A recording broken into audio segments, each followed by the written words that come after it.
Good afternoon. We turn our attention now to the Middle East, which is certainly the focal point of the current crisis.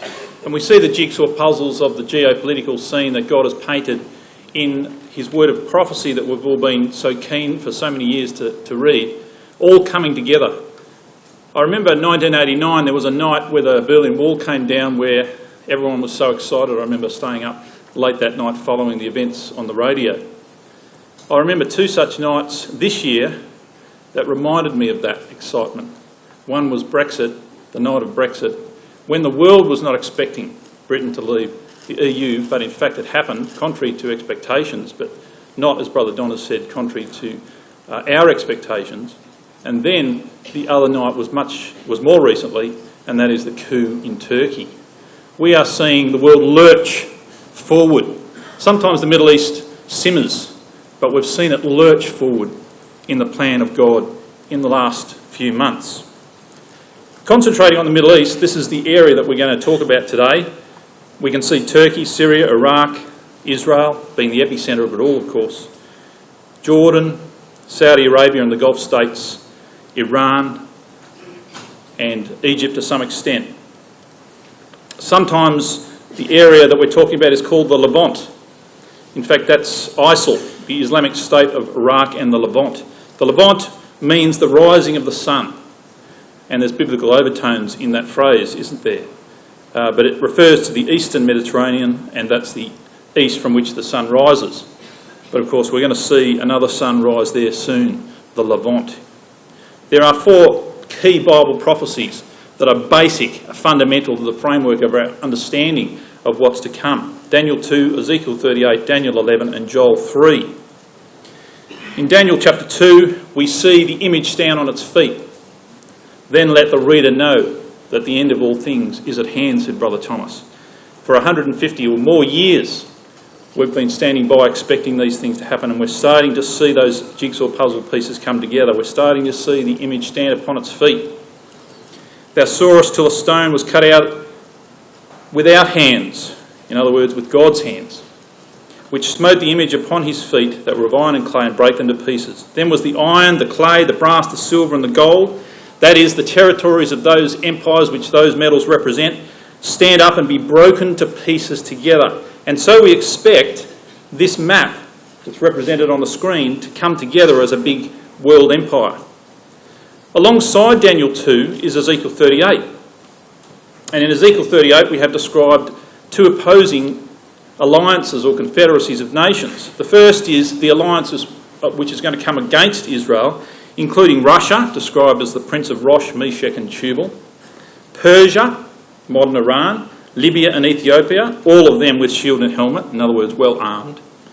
We have Gomer there mentioned in verse 6 and all his bands, the house of Togarmah of the north quarters, which is the area we're very interested in the region of Turkey.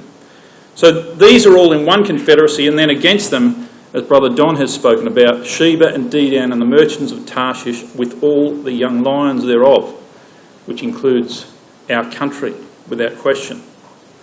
Now, 30 years ago, I can remember giving talks about this, and I used to use this old map on an old overhead transparency. And I scanned it in because I just think, for me, it represents the fact that this message we have been expounding from Scripture is age old. It has not changed. And so the map that is represented here is the map that we see falling into place in the world as we speak, with all the red nations coming together in an alliance of kinds, and the green nations, that is Sheba and Dedan and the merchants of Tarshish, being isolated on their own. And we've seen that in extraordinary ways.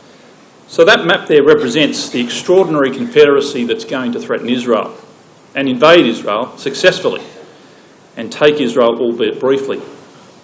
You'll notice that Sheba and Dedan and Tarshish are in green, and you can see just by mere size that they're going to be overwhelmed, which explains their rather feeble response in Ezekiel 38. Have you come to take a spoil? Which is as much as they can do to mount opposition.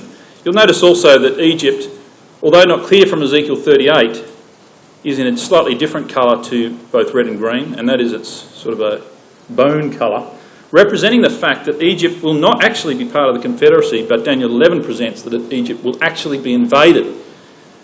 So when we put Daniel 2 and Ezekiel 38 together, we can see that these two maps coalesce, they align, they're consistent. Bible prophecy presents a consistent picture. When we add to that Daniel chapter 11, we see even more details.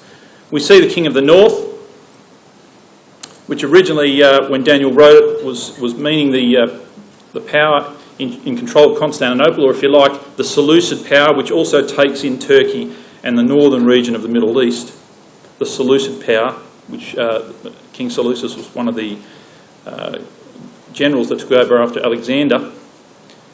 And they're going to enter into the country south of the king of the north, Turkey, Syria, Lebanon and Iraq, and he shall overflow and pass over, just like sweeping down. Ezekiel 38 says, like a cloud to cover the land, just this enormous confederacy moving south. Daniel 11 describes that it's going to move through very quickly the coastal plain of Israel, being geographically the easiest territory to take, and also the fact that there's the Gaza Strip there who will also be allied to the invading confederacy. We're told that the Libyans and Ethiopians will be his allies and that he will sweep down into Egypt and invade it. In opposition to that confederacy, Edom, Moab and most of Ammon will escape, the chief of the children of Ammon, which of course represents Jordan. And so Jordan obviously is an area to which the Jews flee when the Russians take Jerusalem and set the headquarters of their palace in Jerusalem.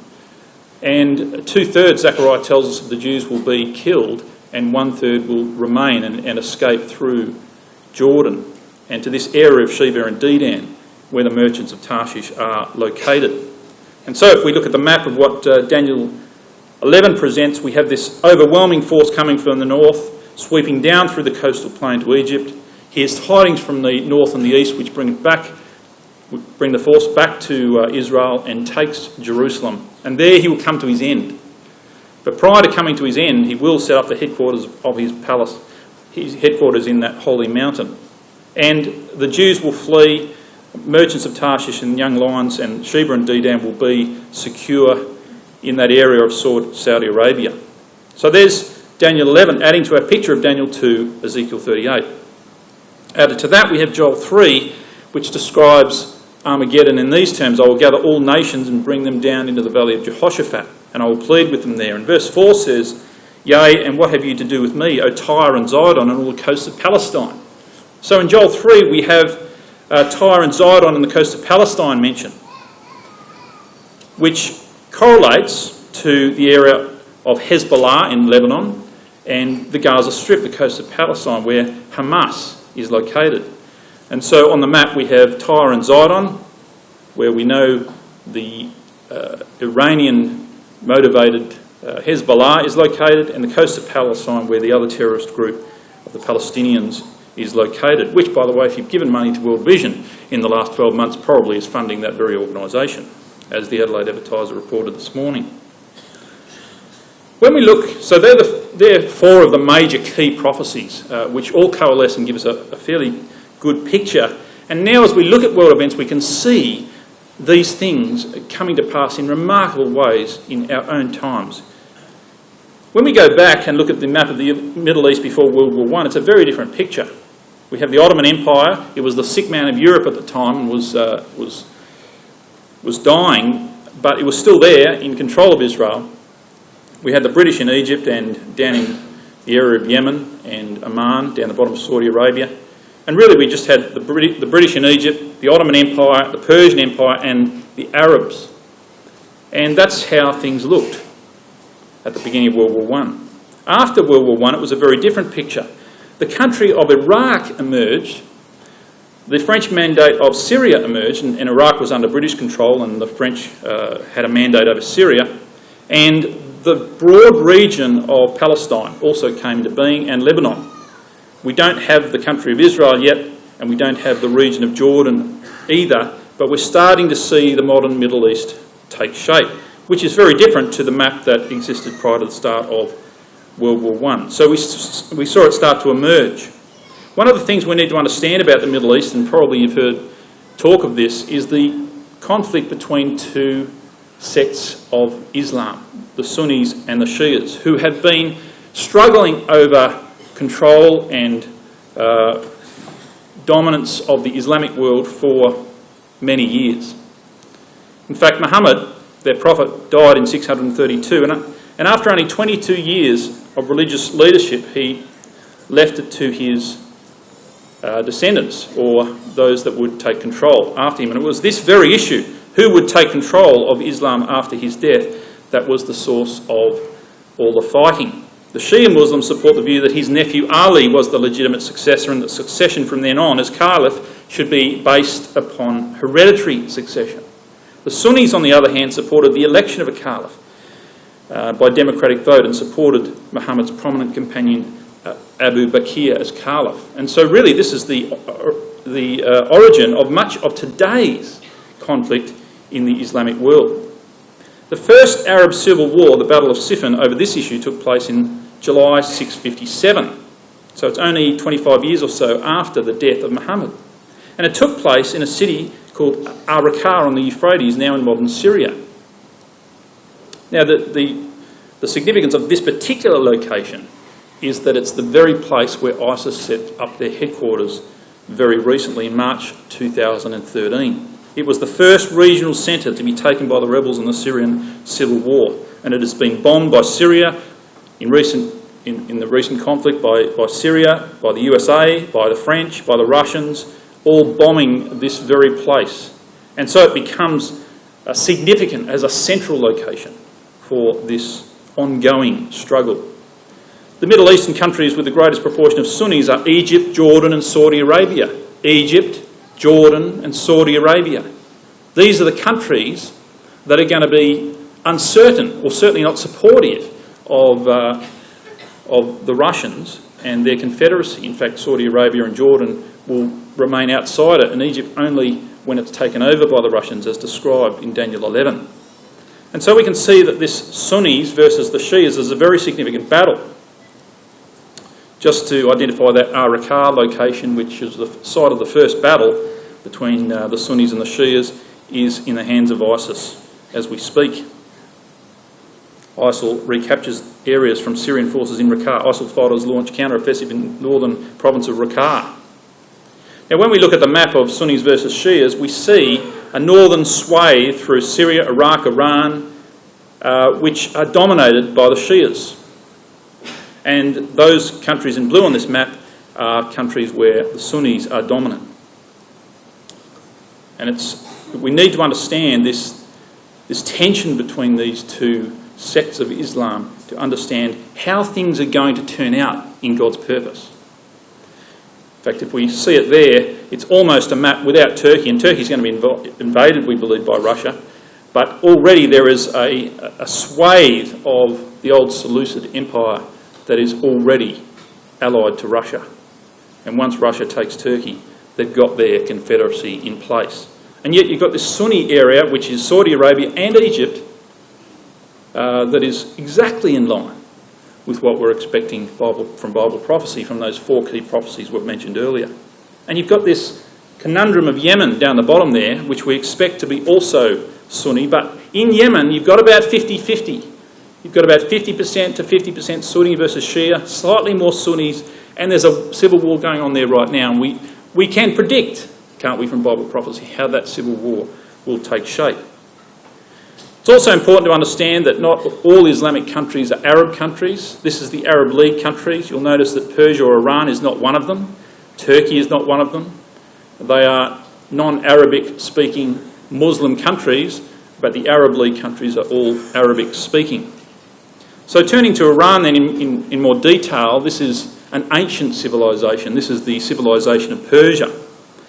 And after World War I, we had Reza Shah, Shah just means king, in control of Iran, and he modernised Iran and brought it into the 20th century, changed the name from Persia to Iran, and he moved Iran away from Britain towards Germany as a trading partner.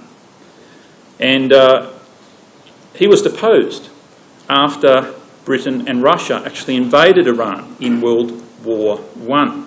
And as a matter of fact, in World War II. As a matter of fact, the Australian Navy was part of the attack on Iran. We had some ships in the Persian Gulf along with the British, and the British were coming in from Iraq in the south, the Russians from the north, and there's this unusual situation where the British and the Russians fought together over this country, and they'll be on opposing sides from now on. In fact, when the map was drawn by the British troops, they had this supply line, and it was important, as you can see, from getting troops from the south to Russia, because Germany controlled so much of Europe at that time. Russia needed supply lines, and it was for that purpose that the British and the Russians got together and took Iran. And this is a map of those supply lines. And here we have British and Soviet officers inspecting the troops in preparation for a joint Russo-British military parade in Tehran, in Iran in September 1941. And so we had the British and the Russians cooperating in dividing up Persia. But things changed in 1941 because the British deposed Reza Shah because he was pro-German, and they put in his place his son, the last and final Shah. In fact, it was during his reign that the Persians enjoyed 2,500-year anniversary of constant monarchy on their ancient civilization, going right back to Cyrus the Great, and the 2,500 years was during his reign. He succeeded his father. The British and the West made a deal with him that they'd support his rule as long as he supported them. He was a secular Muslim. He nationalised the oil industry. He made Iran very prosperous. He was a staunch ally of the US and the West, and the US guaranteed they would protect him. And he also had close ties with Saudi Arabia, and he was the first regional leader to recognise Israel as a state, which they would never do today. And he was seen by many of his people, particularly the Shia clerics who were opposed to him, as a puppet of the US, which ultimately brought his demise. There he is meeting in the White House Cabinet Room in 1962 with Defence Secretary Robert McNamara and JFK, showing how close he was to America. Well, everything changed in Iran in 1979, the absolute key date in the history of the development of modern Iran, the Iran that we have facing us today. And this revolution changed the nature of the Middle East and the world. And we can see the Shia cleric's face plastered all over the billboards. And this revolution ousted the Shah and brought into power the most conservative of Shia clerics. And we can see in that billboard, Shah is the US puppet down with the Shah and a fist coming down on his head, and so it did. And a new constitution was brought in Iran, which set up the first supreme leader of Iran, Ayatollah Khomeini. He reigned from 79 to 89. His attitude was very different to the West. The Americans, he said, are the great Satan, the wounded snake. And so, as far as the Americans were concerned, it was Iran now versus the world. He reigned, as I say, for 10 years, and when he passed away, there was a second supreme leader that came to power, and he's still in power to this day. Ali Khamenei, from 1989 till today. What's changed is the whole nature of the country. And his attitude to Israel, he said in 2000, Israel is a cancerous tumour of a state that should be removed from the region. In 2013, he called Israel a rabid dog. In 2014, he said that there was no cure for Israel, but its annihilation. They're not backward in coming forward and declaring their views on Israel. In fact, they don't even talk about Israel. They talk about the Zionist regime. To talk about Israel would to admit that it has legitimate existence. So they talk about the Zionist regime, a rabid dog. Alongside the two supreme leaders, who are the heads of state, we've had 7 presidents in the new regime in Iran, the 6th of which was this man, Mahmoud Ahmadinejad, who ruled from who was president for 2009 to 2013. What he said about Israel is no secret either. The corrupt element will be wiped off the map, he said. I want to tell them, Western countries, just as the Soviet Union was wiped out and today does not exist, so will the Zionist regime soon be wiped out. Notice Zionist regime. There is no doubt that the new wave in Palestine will soon wipe off this disgraceful blot, referring to Israel, from the face of the Islamic world. Well, he was president until 2013, when the current president came to power for 4 years, from 2013 to 2017. He is in place. His name is Hassan Rouhani. And although he has slightly moderated his language towards Israel, he still describes Israel as an occupier and usurper government that does injustice to the people of the region and has brought instability to the region with its warmongering policies. And so currently we have these two men in charge of Iran, President Hassan Rouhani and Ayatollah Ali Khamenei. Now these two have had to moderate their language slightly because they've had to consort with the West in their nuclear arms deal, which was for the purpose of raising the sanctions or lifting the sanctions which had been crippling their country. And so they did. They did a deal with the US and with the EU and with the UN, and sanctions were officially lifted this year on the 16th of January 2016. And part of the deal was, of course, that they stop their nuclear facilities or the progress of building nuclear weapons. And the nuclear sites there are on that map. They're the ones we know of in any case, and they promised after 30 years of sanctions that they would stop building these weapons in return for the sanctions being lifted. And in the deal, which was signed last year in July, 14th of July it was signed, it was adopted in October last year, it was implemented on the 16th of January 2016 this year, and there's a transition day by 2024. The regular inspections will cease, and the end of monitoring in 2025 is the ultimate aim. But of course, really, the doors of trade have been opened up to Iran, which is going to change the whole nature of the country. And here we are with the world leaders on the implementation day on 16th of January 2016, which was the date on which this year everything changed for Iran. Netanyahu, of course, was very vocal in his opposition to this. He said this is a bad mistake of historic proportions. He was advocating that this would be a really bad move for the world, yet President Obama forged ahead. And this article says both Israel and Saudi Arabia, key US allies in the region, feel Washington is putting a deal with Iran before their security needs. And here we have Foreign Secretary John Kerry and the Iranian President Hassan Rouhani shake hands on that nuclear deal.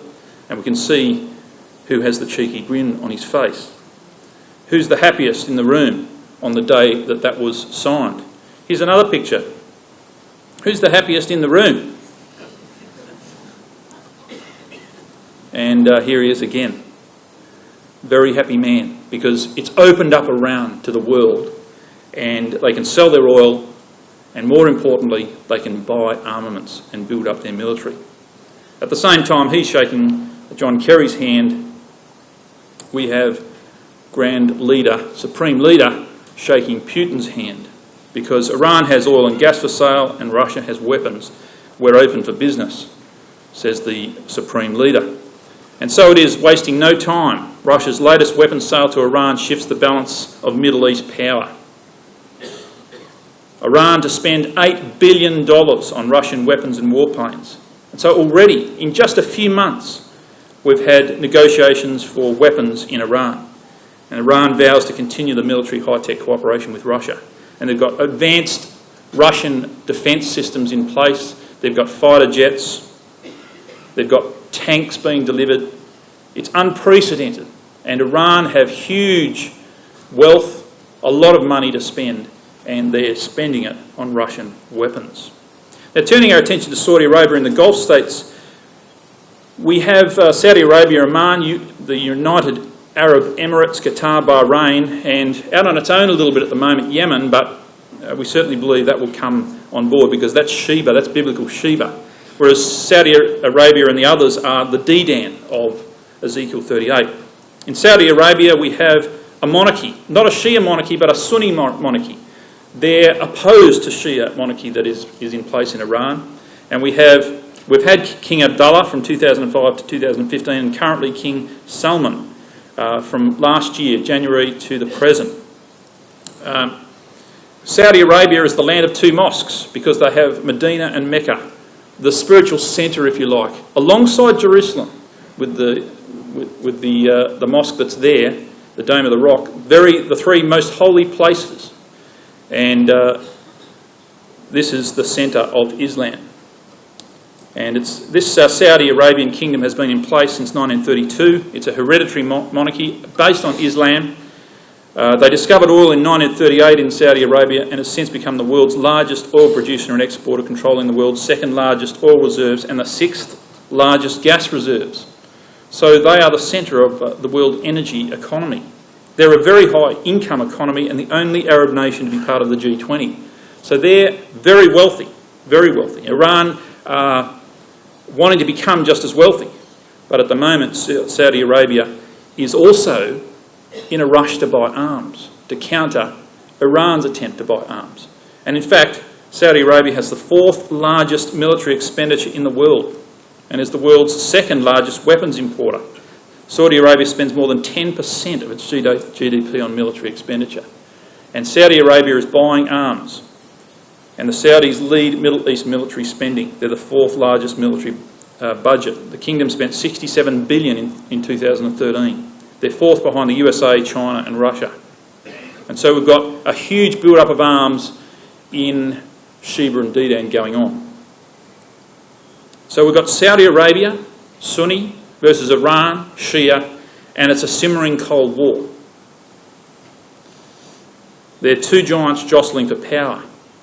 And the wars and the conflicts going on in Syria, going on in Iraq and going on in Yemen are proxy wars funded by these two great powerhouses. And if we look at the proven natural gas reserves in the Middle East, Iran is number 1 and Saudi Arabia is number 4. And if we look at the Middle East proven oil reserves, Saudi Arabia and Iran are at the top of the list. And so these two countries are vying for power, vying for energy, vying for control.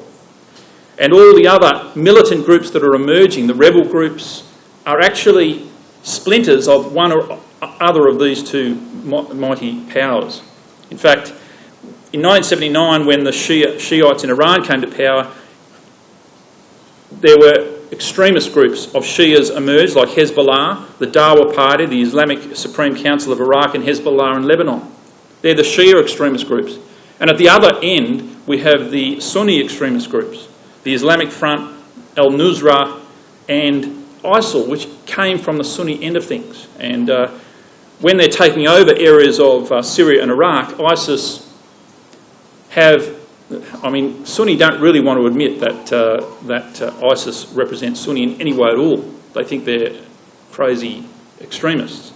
But when Sunnis have to fight against ISIS, they feel a bit awkward about it because they're really in some ways allied with them in religious ideology. But what we've really got going on is proxy wars. And so you've got Saudi Arabia pouring money into the wars in Syria, the disputes in Lebanon that are against the Hezbollah, which are Iranian funded. So they're funding groups in Lebanon, and they're also funding groups in Egypt and Bahrain they're funding. On the other side, you've got Iran funding Bashar al-Assad, who's Shia. You've got them funding Hassan Nasrallah, who's Hezbollah. And so Syria, Iraq and Lebanon all being funded by Iran. And so you've got these two powerhouses simmering away, fighting in the background over these territories. And it's coming to a head, really. Just in last month, actually, Iran calls Saudi Arabia father of Al-Qaeda and ISIS. So Iran are placing all the blame of ISIS onto Saudi Arabia because they're funding these extremist Sunni groups. Whereas you've got the Saudis, they're outraged by Iran, they're outraged by the nuclear deal, and they're even now, even though they don't admit Israel as a legitimate state, they're visiting Israel. For the first time, we have these secret meetings going on. There's been at least 5 secret meetings, and some of them not so secret because they've been reported in the newspaper, where the Saudis are actually visiting Israel and making deals. Khomeini, on the other hand, in Iran, is spotting these meetings and saying the Saudis' ties with Zionist regime are stabbing the back to Muslims. So they're trying to gain the upper hand as far as propaganda is concerned on this. He's even tweeting these messages out to his followers. And in Lebanon with Hezbollah, the head of Hezbollah is saying that the Saudis are not supporting them. In fact, the Saudis are supporting the Zionist regime. And the Saudis have come out and said, well, Hezbollah is a terrorist group, and Hezbollah are outraged by this. So we can see that Sunni versus Shia is part of the key to understanding what's going on in all these battles. And when we come to the war in Yemen, which goes on as we speak on a daily basis, we have a war over who's going to control biblical Sheba. And we kind of know what the outcome of this battle has to be in the short or medium term. Saudi Arabia and the Gulf states are united in the fight to preserve the Yemeni Sunni government. Yemen, which is Sheba, is in civil war. We've got the Houthi insurgents fighting for control of the country, and their aim, the Houthi, is to install the Shia government and Shia Islamic law. And I've noted there that even the USA have bought into this battle now, and they're bombing the Shia rebels, and they're trying to reinstall the Sunni president. And as I've said, it's about 50-50 Sunni versus Shia, and the battle goes on. And on the left, the purple, that's the Shia end of town, and the Sunnis are in other territories. And we have the current president, who was Sunni, Mr. Hadi, who from 2012 to the present was really the latest president, but he's had to flee to Saudi Arabia in the midst of this war because things are so uncertain. We've got Ali Abdullah Saleh, who was actually kicked out as part of the Arab Spring. He was in power for decades, and he was kicked out in 2012 as part of the Arab Spring, but he's back now, he's vying for power. So these are the two presidents that are really vying for power in Yemen, Sunni versus Shia again. And we have the Houthi insurgents, who are also Shia, following their hero who died in 2004, but they're still a group that's also fighting for power. And Al-Qaeda are there as well, and ISIS have got their hand in Yemen as well, so it's a very complex picture. But essentially the front lines, if you simplify them, come down to the area in brown is Shia, and the area on the right is Sunni, and then we've got Al-Qaeda down in the south. Now, of course, all this was sparked by the Arab Spring. And we can see the nations that are affected by the Arab Spring. It started in Tunisia with one man standing up and burning himself to death in the town square, Mohammed Bouazizi, in 2010. And in just a few years, the whole Arab world was turned upside down. Starting with Tunisia, the regime was overthrown. Moving on to Libya, regime overthrown. In Egypt, regime overthrown. These were regimes that had existed for decades. And then in Syria, well, the battle still goes on.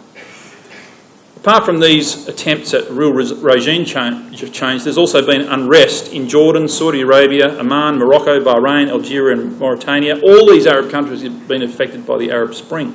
But of course it's all come to the battle in Syria, and the dictator in Syria has not been so easy to overthrow. And so when we come to Syria and ISIS, we need to understand that the Middle East was divided in sort of artificial terms during World War I by Picot and Sykes, the French and British military leaders. In 1916, actually, in a secret deal, before the battle had even been won, they had made this secret deal that when we win, this is what we're going to do. We're just going to draw a line straight through the Middle East. You have the North, French, we'll have the South, British, and that's how it will go. Well, of course, they took no notice of the religious divide. They took no notice of the nationalities involved, the passions involved, and that line has been the cause of the conflict ever since, both in Syria and in Iraq, actually. And so when we look at the Syrian crisis, in order to understand the complexities of this, you need to see that it's actually really three wars going on simultaneously. There's a civil war going on between national groups that are vying for power.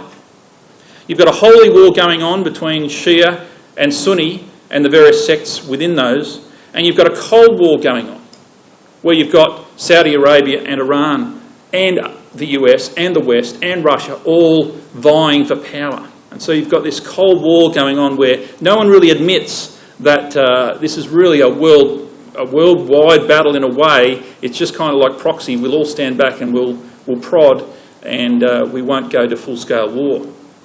And so in civil war terms, you've got this battle between political factions and interests. The Assad regime and his loyalists. President Assad very reluctant to stand down. He's actually Shia, but in Syria only 30% of the population is Shia. So he actually runs a minority dictatorship. 70% approximately are Sunni. And so you can see why he's so unpopular with his own people and why so many groups are so willing to fight against him. You've got also the Kurds, who are a nationalist group on their own. They believe they were, in that Sykes-Picot agreement. Who looked after the Kurds? Are we invisible people? We live up here. Where's our territory? They never got a territory and they're still battling for that. You've got the rebels, you've got Al-Qaeda, you've got ISIS, all fighting for power. And so you've got this civil war going on. And there's many other groups as well. The holy war is essentially between Sunni and Shia, between Assad's regime, which is Shia, which is the minority, and the Sunnis, who are opposed. And ISIS, of course, has Sunni affiliations. And you've got this Cold War going on between the USA and Russia, between West and East, between Saudi Arabia and Iran, and it's a proxy war for regional power. And so with these things going on, it's a very complex war. In terms of holy war, you've got Sunni Arabs, blue, you've got the Alawite Arabs, the Shia Arabs, the Sunni Kurds up in the north, the yellow colour up there, and even some Yazidis, so a different variety of Kurds. You've got the Christians, you've got the Druze Arabs, and you've got areas which are sparsely populated. So it's a complex holy war that's going on there. And in terms of the geopolitics of it, you've got the Syrian government controlling part now, you've got ISIS still fighting away there in the black areas on that map with Raqqa, Aleppo, Palmyra and so on. And you've got this conflict and the Kurds up north. And then as far as Cold War goes, you've got Russia putting their paws all over it. And the Russians move in. Secretly at the time, and this is how they did it, they arrived underneath some much larger supply planes and they moved their aircraft in secretly into the Latakia airfield in Syria. And so the radar didn't pick up until they were there. They just appeared until the satellite image showed all these Russian planes on the ground. There are Russian planes in the Middle East for the first time for how long? What an extraordinary event. Amazing.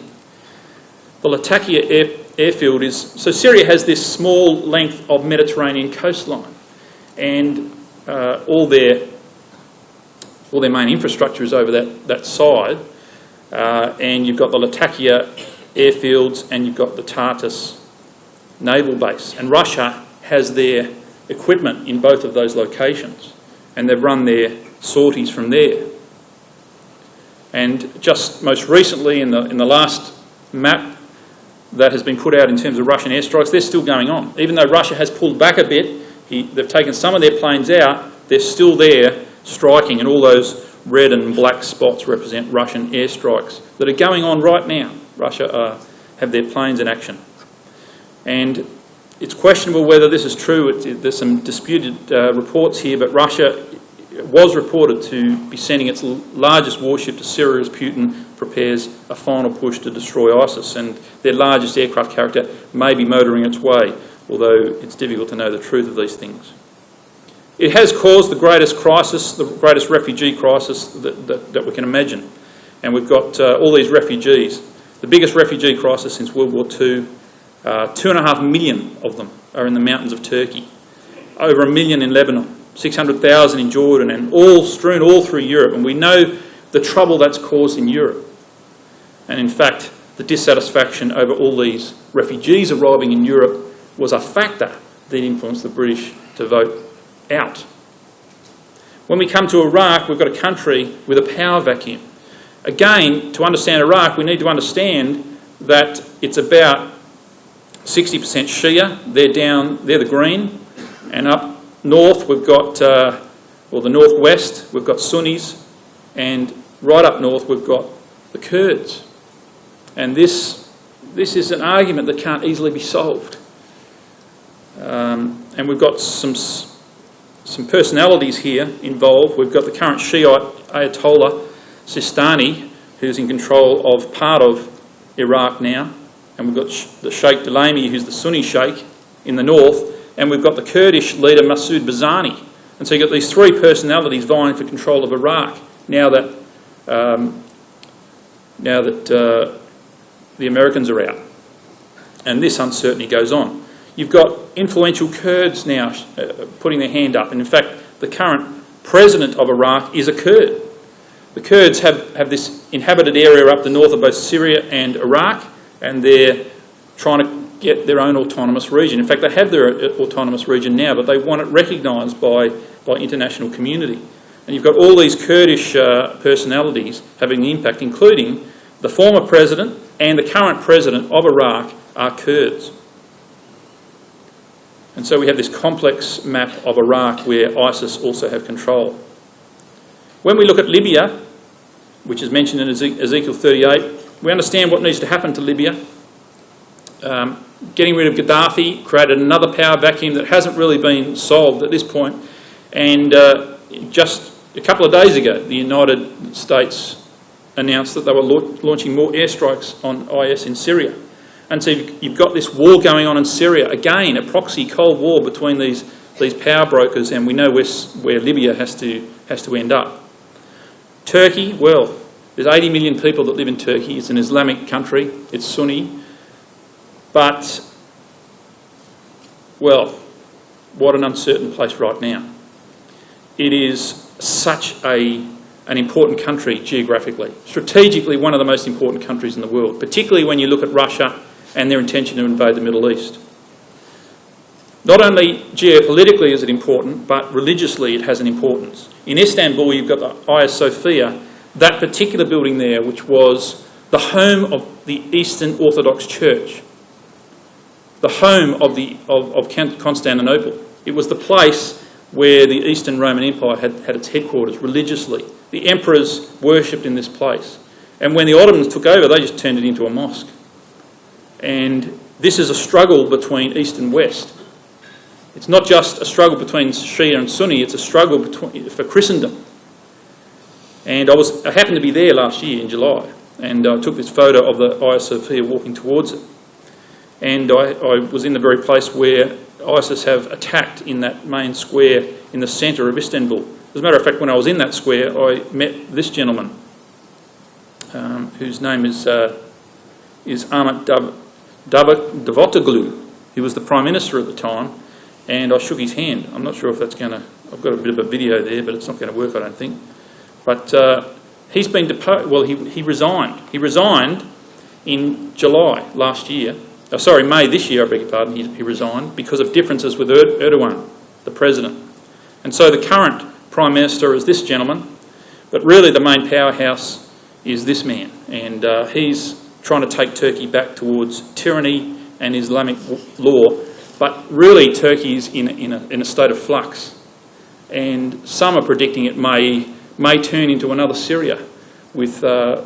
anything could happen. Really, the current coup was about the army who support the ideology of Mustafa Kemal Ataturk, who was the general that actually beat the Australians at Gallipoli. He became the first president of Turkey and took Turkey away from Islamic law to a more secular state. And the army were very supportive of him. They almost worship him in Turkey. This Erdogan is taking it away from secularism back towards Islamic law, and the army can't stand this, and that was rather a bleak attempt to take control and get rid of this man. Where it will end up, well, we know where it will end up. This man who represents Russia has an interest, and he actually threatened that if Turkey didn't stop interfering in Syria, he would restore Istanbul to Christendom, which was just an amazing proclamation.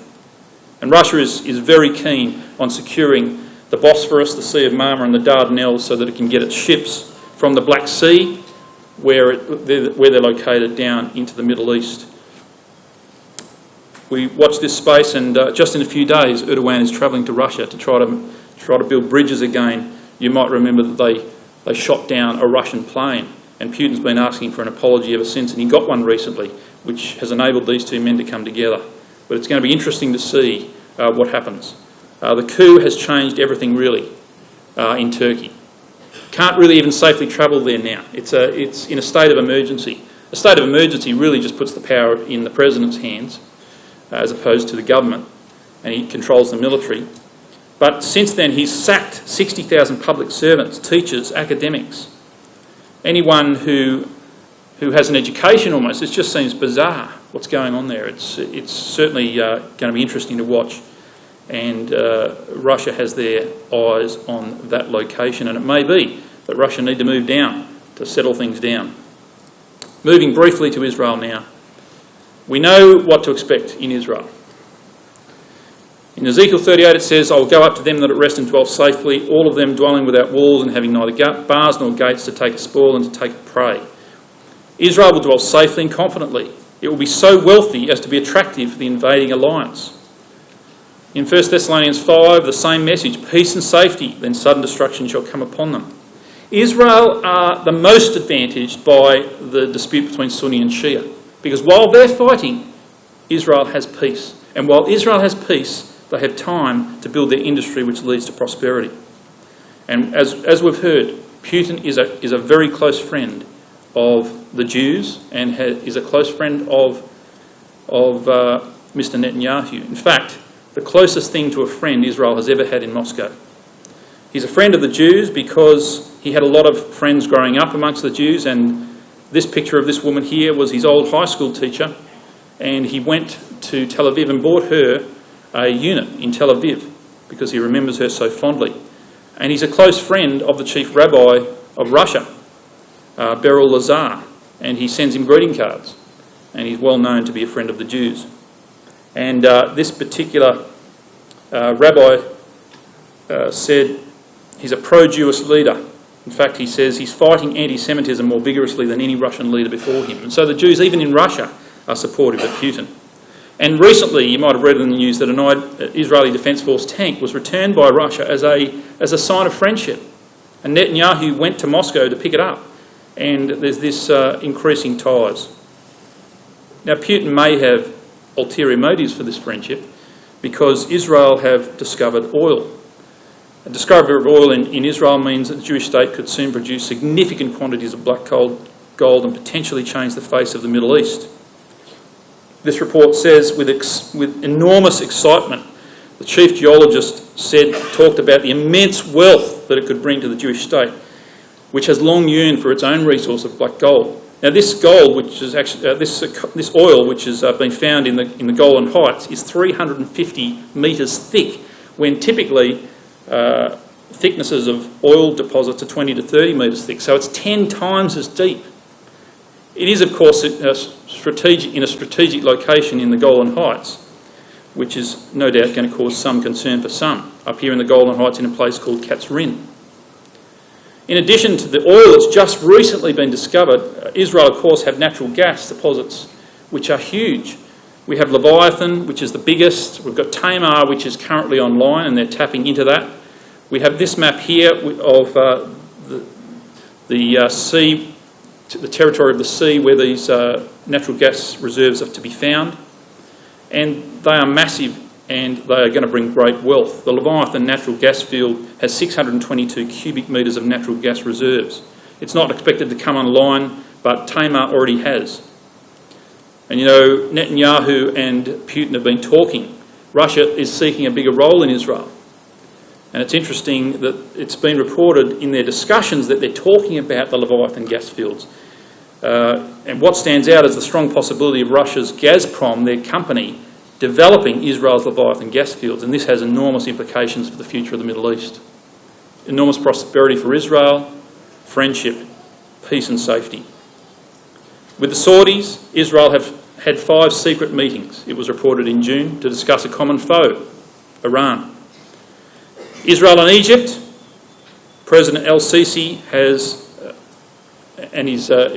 made overtures to Israel, and Benjamin Netanyahu made a joint statement when Egyptian Foreign Minister Sami Shukri came to Jerusalem to meet him. Israel and Jordan, moving down into the Sheba and Dedan area, well, they're having discussions about sharing water, electricity and the natural gas reserves, and Jordan's King Abdullah is committed to joint projects with Israel. So it's all coming together before our eyes. It's extraordinary.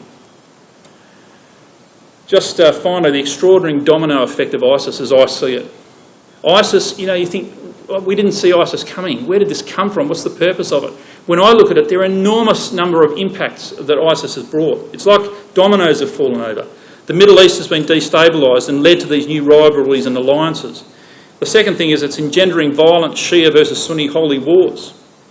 The third thing is that huge numbers of refugees are fleeing Syria and destabilising not only the Middle East but also Europe. The European Union, number 4, is destabilised due to these refugees. And the fifth point there is that Brexit was probably largely affected by this refugee influx, which Europe was struggling to deal with. And of course, once you got into Europe, it was a simple thing to get across the Channel to Britain. Saudi Arabia moving further away from Iran and Russia as a consequence of what ISIS is doing. Saudi Arabia is increasing their military expenditure.